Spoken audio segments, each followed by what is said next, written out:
চাকরি পার্শ্বতা ন্যূনতম 35 অতি সত্তর করা দরকার। কারণ প্রতিটা দিন এক একটা চাকরি প্রত্যাশীর জীবন থেকে কিন্তু চলে যাচ্ছে। আমরা কিন্তু চাকরি চাই না, আমরা যোগ্যতা প্রমাণের সুযোগ চাই। আমরা বেকার ভাতা চাইনি, আমরা আমাদের রাষ্ট্র সীমাবদ্ধতা জানি। আমরা এই দেশ গড়ার অংশীদার হতে চাই।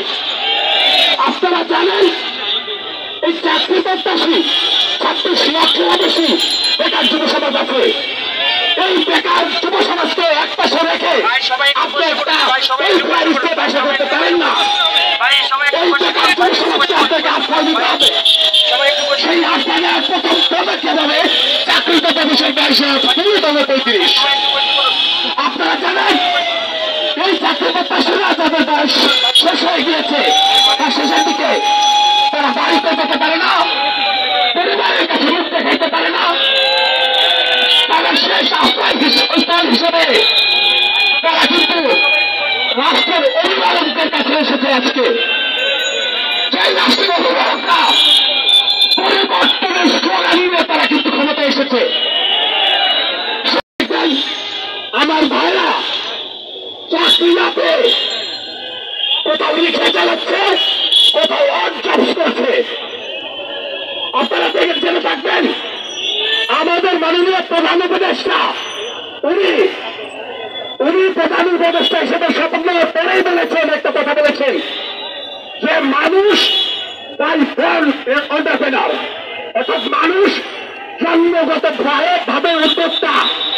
মানুষের জন্ম চাকরি পাওয়ার জন্য হয় নাই। আমরা তার এই কথাকে বিশ্বাস করি। আমরা বিশ্বাস করতে চাই 35 করা অথবা উন্মুক্ত করে দেওয়া। কারণ এই 30 নামক বাধা থাকার কারণে একজন গ্রাজুয়েশন অনার্স মাস্টার শেষ করার পরে সে কিন্তু উদ্যোক্তা হওয়ার সাহস পাচ্ছে না। কারণ তার সামনে 30 নামক ব্যারিয়ার, সে ঝুঁকি দেওয়ার সাহস করতে পারছে না। এই ঝুঁকি দেওয়ার রাস্তাটা পরিষ্কার করার জন্যই চাকরিতে প্রবেশে পয়সা মেলা ফিরিয়ে তুলে দেওয়া উচিত। মাননীয় প্রধানমন্ত্রী উপদেষ্টা ডক্টর মোহাম্মদ ইউনূস, আপনি একজন আন্তর্জাতিক মানের লোক, আপনি একজন আন্তর্জাতিক মানের ব্যক্তিত্ব। আপনি জানেন সারা বিশ্বের মানদণ্ড কি। চাকরিতে প্রবেশে পয়সা মেলার বাধাদার করিয়ে দিলে যদি বেকার কমে যেত, তাহলে বাংলাদেশের সব থেকে বেশি বেকার হতো না।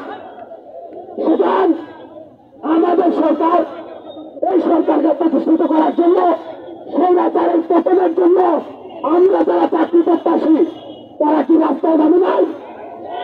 আমরা কি রক্ত দেয় নাই? আমাদের মাঝে অসংখ্য ভাই বোন, আমি নিজে সহ আছি, রাস্তায় নেমেছি, নির্যাতিত হয়েছি, রক্ত দিয়েছি।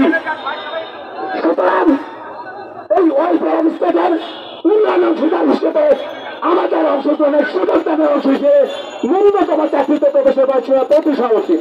ধন্যবাদ। ধন্যবাদ তানজিল ভাইকে।